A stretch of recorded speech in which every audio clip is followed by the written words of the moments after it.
Welcome and thank you for being here.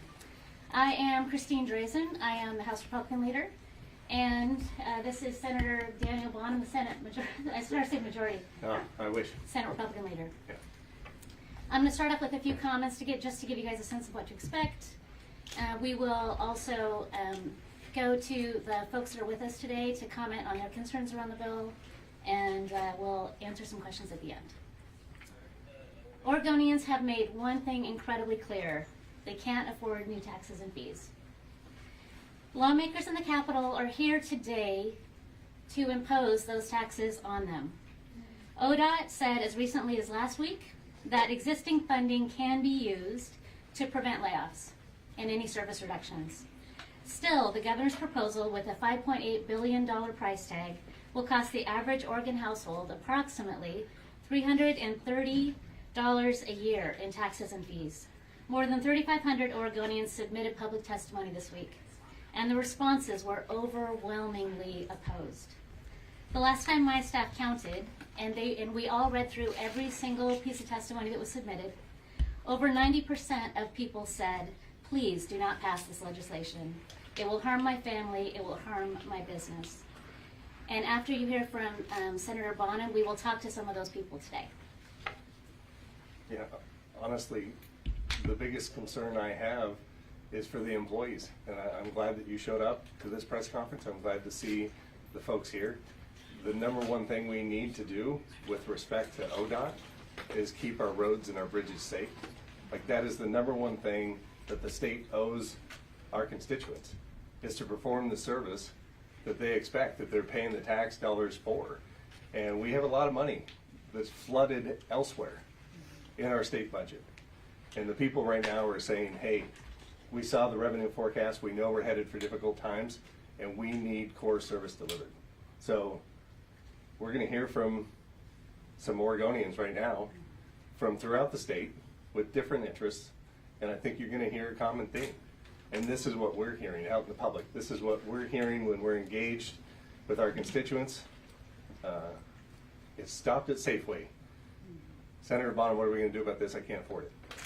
And it's consistent, and it's persistent.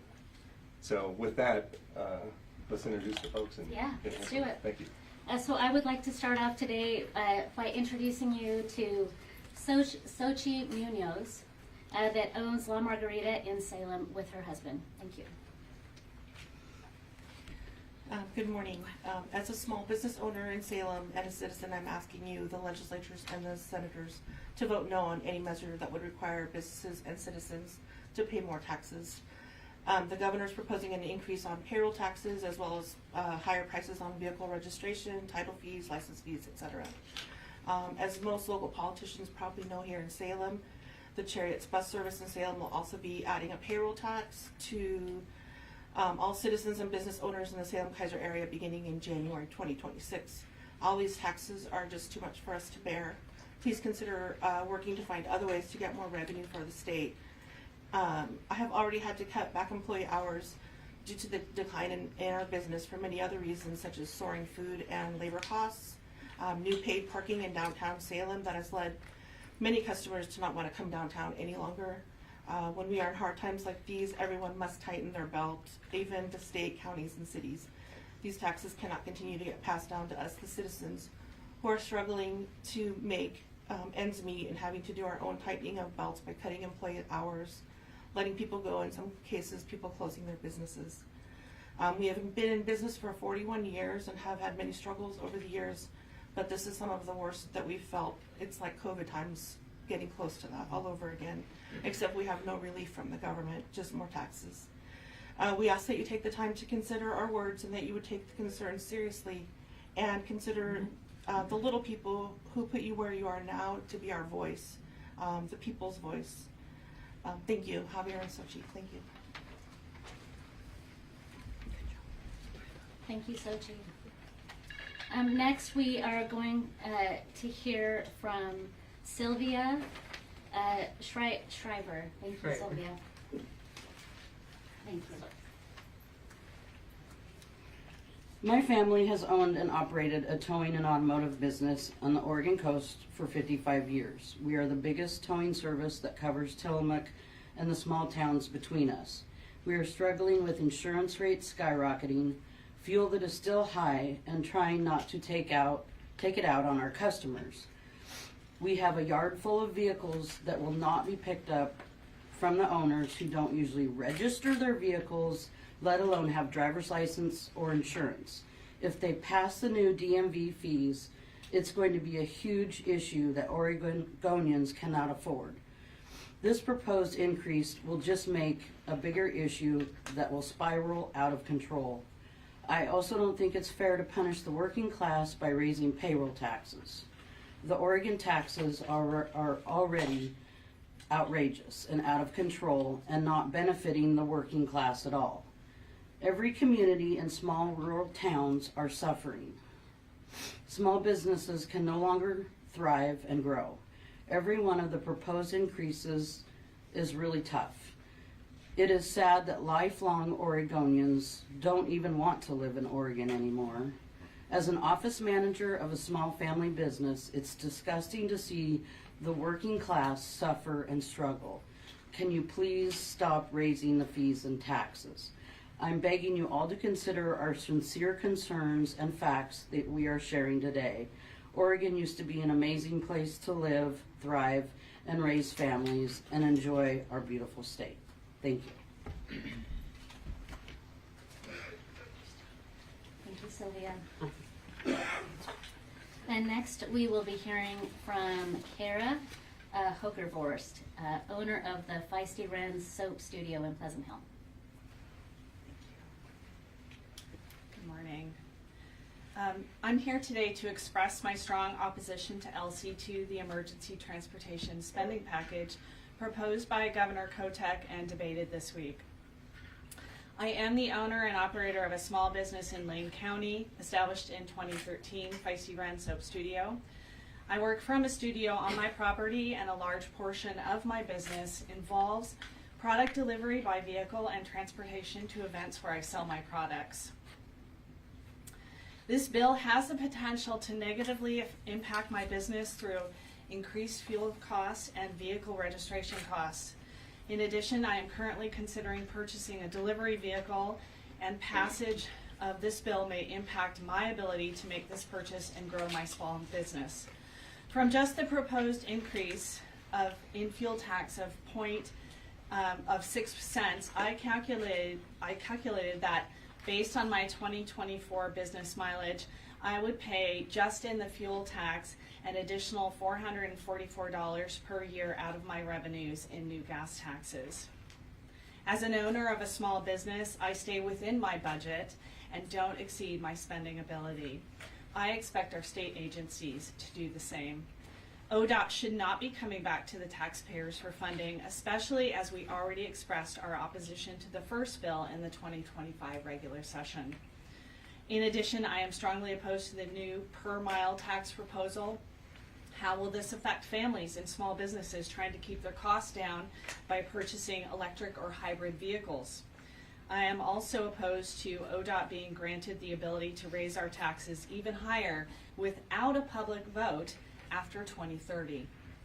As a small business owner in a high tax state, I cannot pay any additional tax burden and still be able to grow my business and support my family.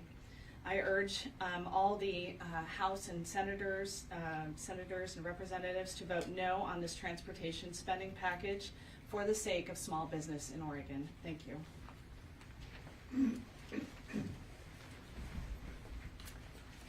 Thank you, Kara. And now we will be hearing from Emily Matero, owner of Zen Bodywork in Portland. Good morning. I have a little baby, so I might be kind of winded. I'm speaking today as a mother and a wife, someone who is deeply concerned about the direction of that our state is heading, especially when it comes to the proposed gas tax. My family is a hardworking, middle-class family, and we do everything we can to stay afloat in Portland. My husband owns a small business and used to work 5 days a week, 12-hour shifts, already a demanding schedule. But since March, he has been working 7 days a week just to keep up with the rising costs. He hasn't had a single day off in months. And why? Because of financial burden placed on us by policies like increased water bills, house taxes, and overall cost of living, many of which have been implemented under the Democratic leadership. Now, with yet another potential gas tax looming, I'm genuinely afraid.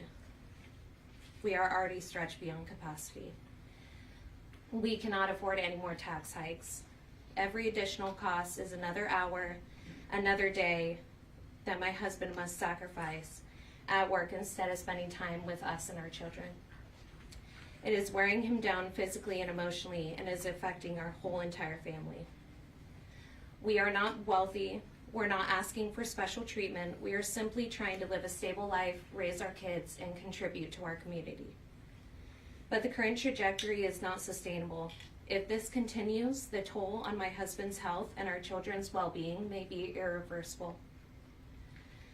What's even more alarming is a proposal to give ODOT the ability to raise our taxes even further without a public vote after 2030. That is unacceptable. Taxation without direct public input is not democracy. It's a slippery slope that strips the people of any voice in decisions that deeply affect our lives. We are not just numbers, we are real people living with consequences of every decision that is made down here in Salem. I urge you, please reconsider the proposed taxes and reject any policy that removes the public from the decision-making process. The people of Oregon cannot continue to carry this burden. Thank you.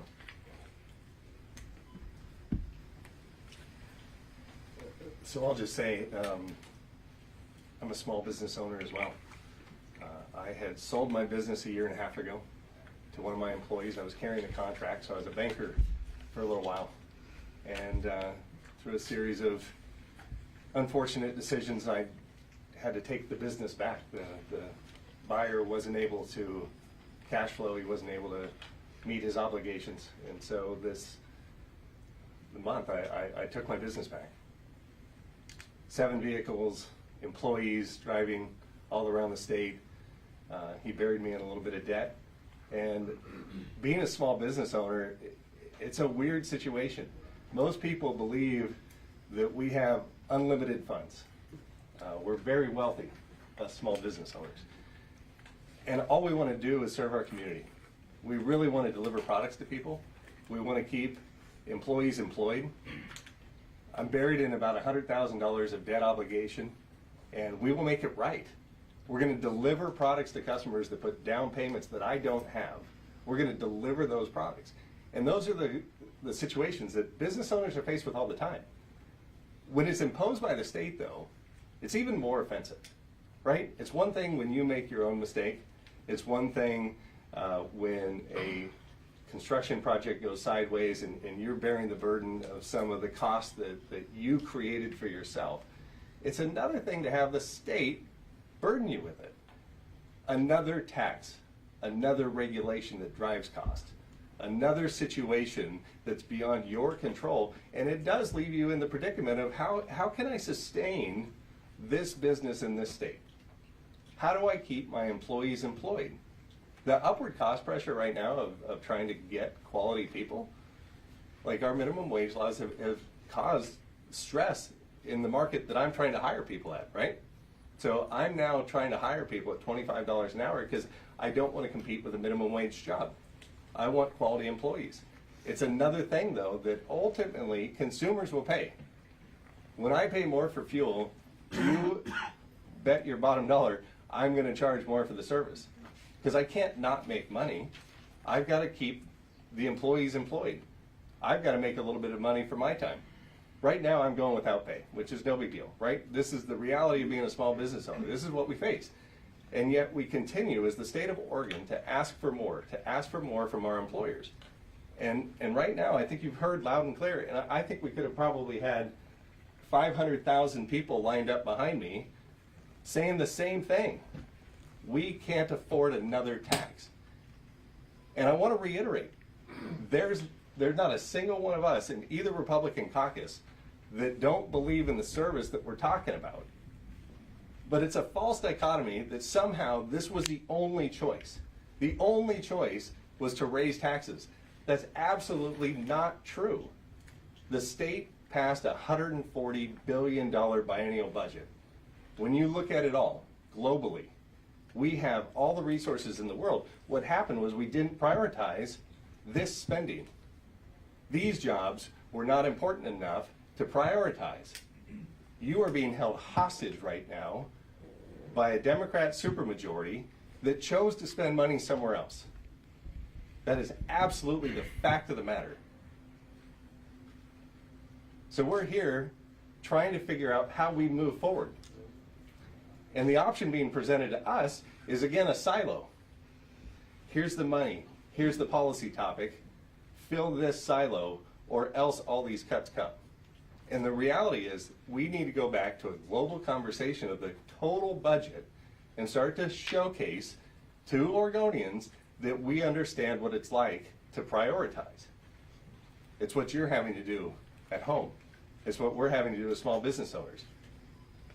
I'm not going to go buy a $200,000 Ferrari tomorrow and then tell you that I don't have any money for groceries, right? The state has spent money on things that are not core government function, and yet they're telling you in order to get the core government function, the only answer is more revenue. We reject that wholeheartedly, and we're going to continue to advocate for policies that offer a solution that don't cause additional burden and sustain and maintain the jobs that we believe are so important. The House and Senate Republicans will offer an amendment in committee today, an alternative to the bill that is being advanced by the majority party. And the bill will be quite simple. It will be a measure which allows for the funding streams that are currently restricted from being used for maintenance and operations to have that restriction lifted, so that the agency will be able to hold on to jobs and keep people employed without the limitations that currently exist within the revenue streams that taxpayers are already providing. It will also include the additional portions of the bill which are accountability based and which are technical in nature. So we absolutely believe that there is a way to solve this problem without burdening Oregonians with more costs. You will see the math today that once those revenue streams are made available for the agency to choose and prioritize internally, how do we keep these jobs, how do we perform these functions, you will see $375 million potentially available to redirect towards this challenge. We view this as a bridge. We view this as a way to get to the larger conversation about what do we do about our roads. To Senator Bonham's point, what are our priorities? We cannot continue to be all things to all people in Oregon's current budget crisis. We cannot continue to be all things to all people with the challenges that Oregonians are facing at home. We cannot continue as a state to be all things to all people if we still want small businesses to exist and for families to feel stable. We believe that we can do both, but we cannot do both if we continue the status quo. So as we begin this emergency session today, we have asked, what is the emergency? We have the money is available within the agency currently can't get to it. We would like to allow them to get to those funds to be able to prioritize and make these decisions internally without burdening Oregonians with more taxes. We have one more speaker that didn't get to go, Cameron. Oh, Sorry. Cameron, I'm so sorry. Come on. Yes, please. I apologize.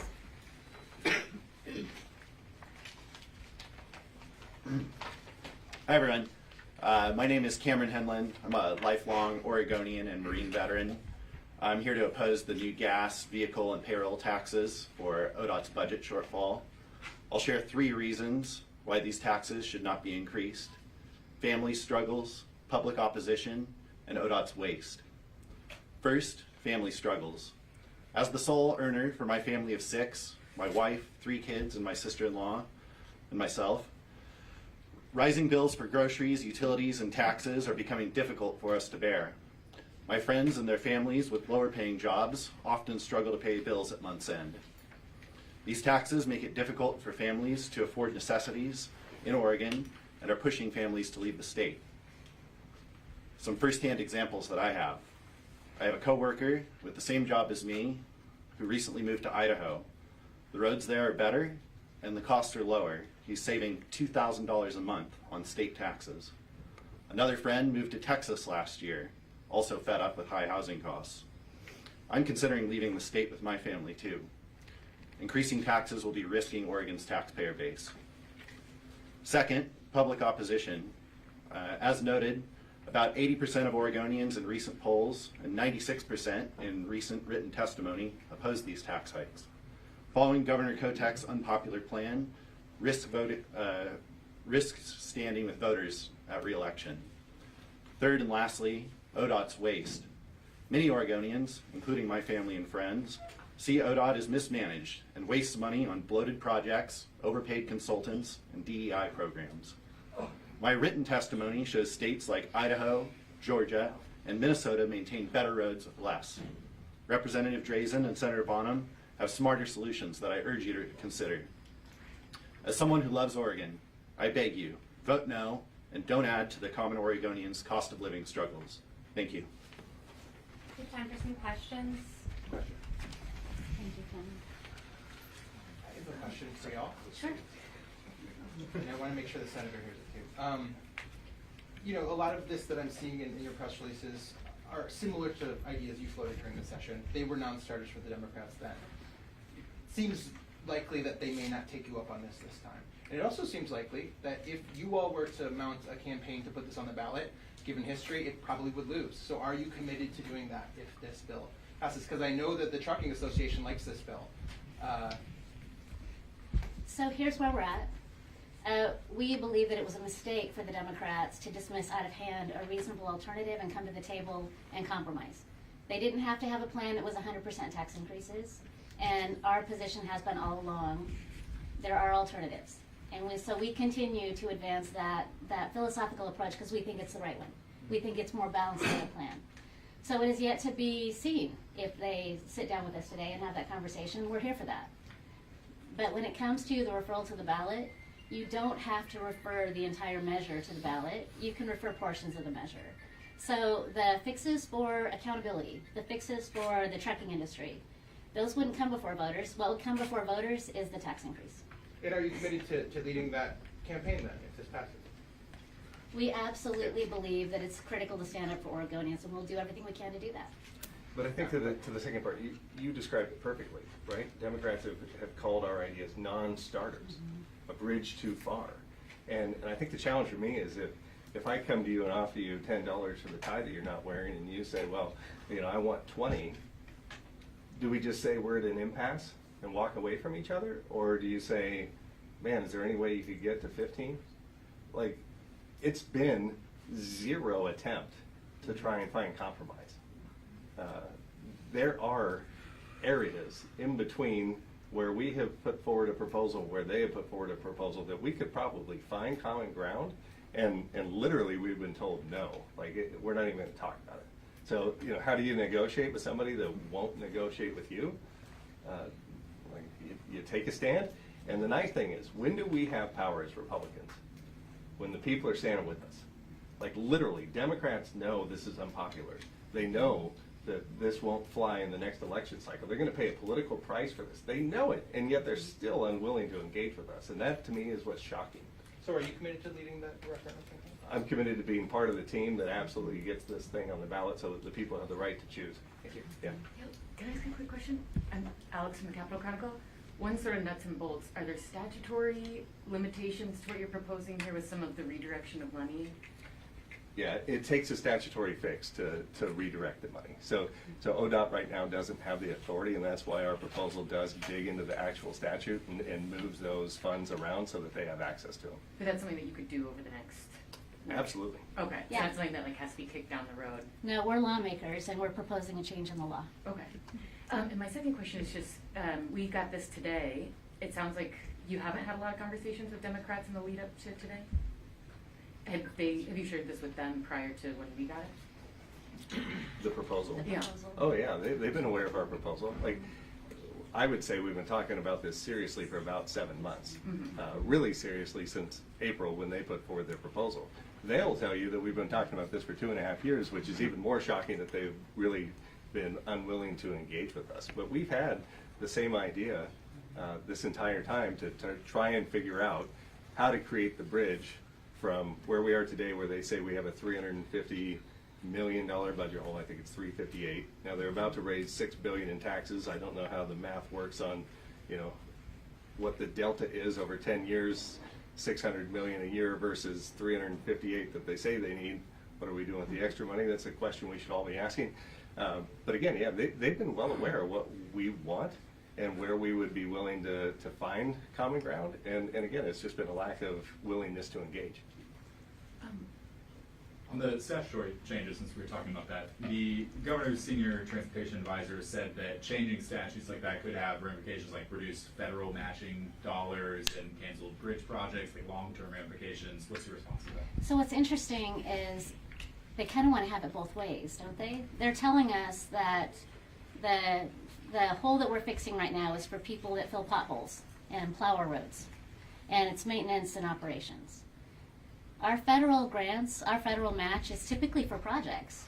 It's typically for Rose Quarter, Abernathy Bridge, I-5 bridge replacement. And so, last time I checked, we were dependent on the state to maintain our state level agencies. And when we go pursue grants, it's for projects. It's to expand roadways, it's for preservation. And so I would say that you cannot say that the challenge and the emergency is that we're not going to have our roads plowed, and then also say what you're risking is federal dollars. Well, again, to my original comments, like this should be a global budget conversation and not transportation in a silo. Like there are plenty of other allocated resources by the state to things that are not core government function, and so they're leaving those off limits. So if you're really concerned about federal match and you're really concerned about where we draw money down, then you really have to open up the entire budget to have this conversation seriously, and they're unwilling to